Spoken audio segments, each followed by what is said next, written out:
1, 2, 3, and 4. Count what you have now. Don't count what you don't have. Count what you have now. Don't count what you don't have. Find that you have so much.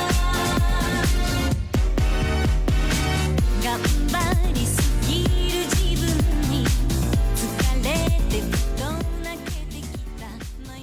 You know what? I'm pissed off. I watch all these other medic guides on YouTube and they say obvious stuff like use Uber to make a big push or make sure to stay safe when you play medic. Okay, yeah. But how do you do that? How do you identify those situations, then respond optimally? What decisions separate a feeding medic from one that makes all the right choices? One that pushes or retreats at the correct times? One that doesn't die and carries games? Before we answer those questions, let's zoom out a bit. How do we even play video games?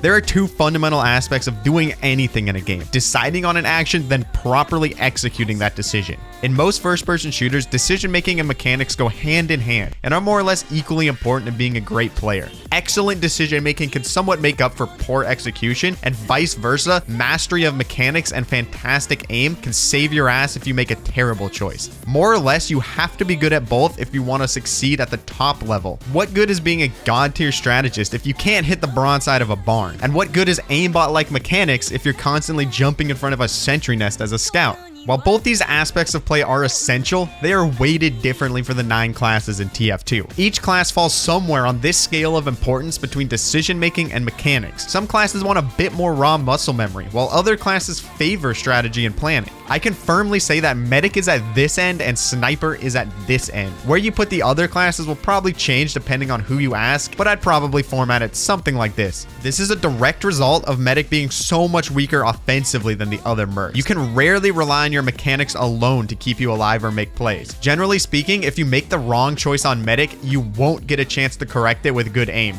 You're just dead. Additionally, with the exception of the Crusader's crossbow and Vaccinator reaction time pumps, the class has a very low mechanical skill ceiling. So on medic, proper decision making is a much more significant chunk of the pie in becoming a top tier player. In-depth weapon guides are great, but understanding how to use a weapon plays a secondary role in being good at medic. I've noticed there's a severe lack of detailed guides on the decision making involved in playing this class. How do you choose who lives and who dies? How do you not die? Who do you heal first on your team? How do you know when to pop Uber? And how do you carry games as medic and casual? Well, don't worry. My dumbass is here to try and answer these questions for you with this new series here on the channel. In this episode, we'll go over the first step in becoming a medical mastermind: avoiding death at all costs.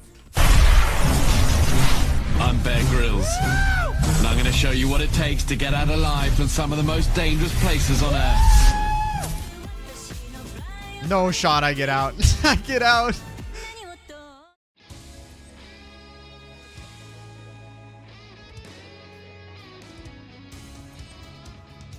Right off the bat, this topic is hard to put into words. Everyone knows that as we continue playing, we naturally start to build muscle memory that improves our aim. Similarly, we are always unconsciously being conditioned into making better decisions based on what's worked and what hasn't. It's not like every choice we make is well thought out and intentional, just like we don't actively think about every button press or mouse movement. We just do them. I also want to point out that survival is a more important skill on medic than any other class. As a medic, your life is worth more than anyone else on the team. Trading 1-for-1 on damage classes isn't the best, but it's a pretty even outcome and probably won't set your team back too far. Conversely, if 1 or even 2 enemies trade their lives to kill you as the medic, your team is probably now in a losing position. Other classes lose out in 5 to 20 seconds of damage while they're dead, and the medic likewise misses out on healing. But medic also loses however much Uber he had when he died, as well as the Uber he now can't build while respawning. On average, I'd say every 2 to 3 deaths on medic is equivalent to dropping a full Uber charge, even if you were only at a few percent when you croaked.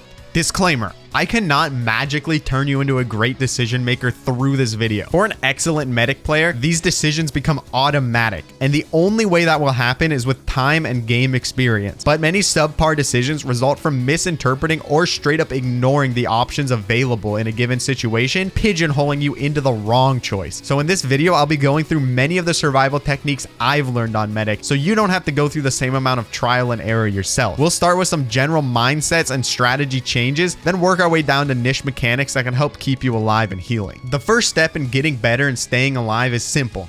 Have a good mindset focused on improvement. Every time you die, take a moment to reflect on your choices and don't just blame your team for not protecting you. While sometimes they may have been able to save you, you can't control them. So instead, focus on what you did wrong and how you can avoid it in the future. You should have plenty of time to do this since you just died. Keep your awareness high and learn the maps you play on. Unless you're aiming a crossbow shot, you can freely turn around with the meta beam. So check your back often and constantly look for possible threats or teammates in need. An important aspect of this is knowing all the flank routes of the map. Where can spy come from? Where can soldiers jump to? What could be sticky trap? Where are the common sniper sight lines? Where does the health and ammo spawn? Map specific knowledge like this can make the difference between a big uber push or dropping to a pick class. Here's the thing. It's actually easy to be safe and avoid death as medic if you play like a little bitch and hide the whole game. But then you won't be doing the most you can and making the big plays that win games. You need to be out there on the front lines where your teammates are actually taking damage to be most effective. In order to live when your team inevitably loses a fight, you need to be gone before you're the only target left, so the enemies can't just run you down like an animal. No man left behind is not a viable way to play medic. Some of you may die, but it's a sacrifice I am willing to make.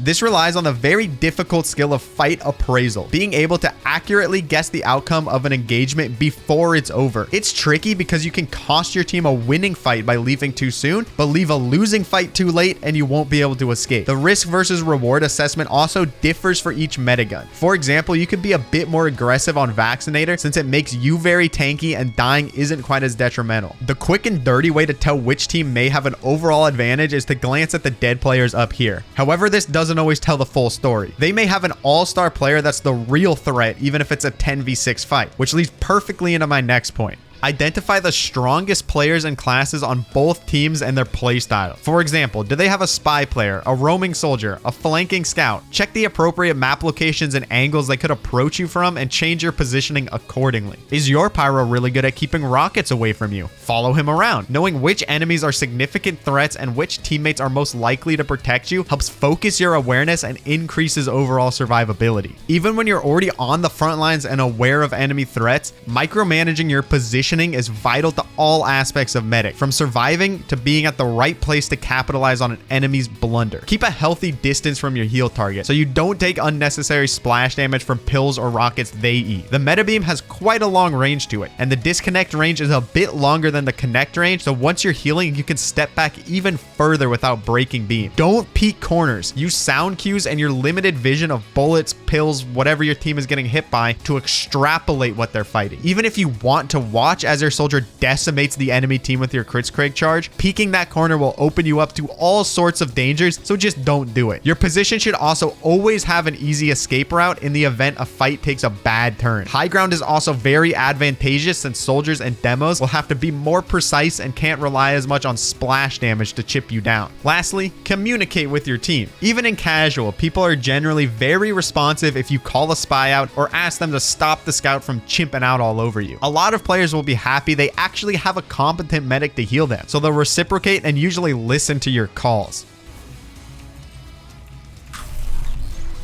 Fine, dog.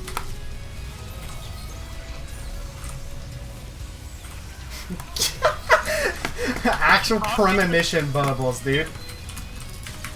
Yeah, with your premonition to the soldier from above. Yeah. Dang it, Bobby.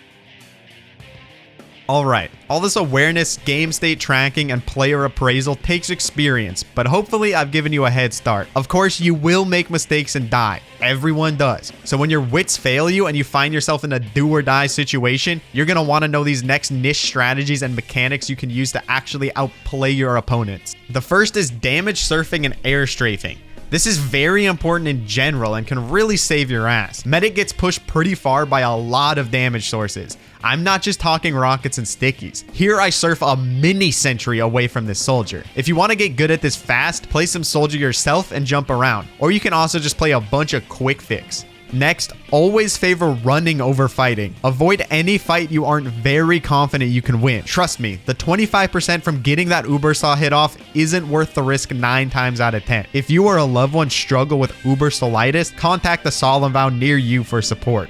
All meta guns now allow the medic to match the move speed of whoever he's healing. So you can use scouts or high head count demo knights for their move speed boost and book it the other direction. それでたった一つの策とはこっちも足を使うんだ足をどうやって逃げるんだよサーキーどけ野獣どもなんだあの男 Never stand still. Always be unpredictable with your movement. Jumping can help against demos, soldiers, and sentries to ride the damage out, but don't jump against snipers or scouts. AD and crouch spam. Even whip your mouse around to make it harder to find your head. Jumping against those classes makes your movement predictable, letting them line up an easier shot with their hit scan weapons. If you have an NG on your team, staying near him is a pretty good idea. Sentries are more dependable than most of your teammates will be in casual, and they pretty much eliminate scouts as a threat. Dispensers can also help significantly with chip damage. By crouching down, you can bunker down inside them, kind of giving you 200 HP worth of armor. Finally, if there are 2 or more medics on the same team, overheal each other. I actually get a little annoyed when medics think only power classes need heals. 2 medics together make each other better. Killing a juiced up 225 health medic is significantly more challenging for the enemy team. It means no quickscope kills, 3 rockets or pills instead of 2, 3 scattergun shots minimum. Even a melee random crit might not do the trick if there isn't any follow-up. Please guys, spread the love. There's a medic here? It's just got a bunch of Uber. It doesn't matter, dude. Oh my god. That's a hacker. Oh my god. What are they gonna do? Wow. Oh yeah. It didn't matter. What's he gonna do with it, dude? What's he gonna do with that crit screen? What'd that crit screen do? Sniper's on me. Oh, they have a guy. What the fuck? What the fuck? Ow. God damn. Ow. God. Ow. Oh, dude, let How me the heal you up. fuck dude. am I Let me heal you up. alive, Let me dude? heal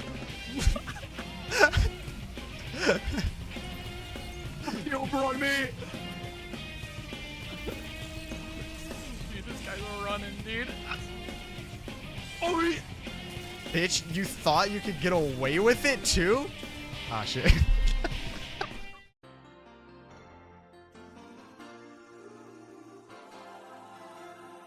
Hey, do you see this number? Do you see how big it is? We just broke 1K, guys, and I want to thank you all for sticking around and watching these videos. My goal is to hit 500 subs by like August or September, so this is kind of crazy. Hopefully, you like this new medical mindset series focusing more on the decision-making aspects of the class. If you want more of these, I'll continue making them alongside the weapon guides. If you ever want to talk to me live, come hang out on stream sometime over at Stevie Sashimi. We have a lot of fun over there. Thanks again for watching. See you in the next one.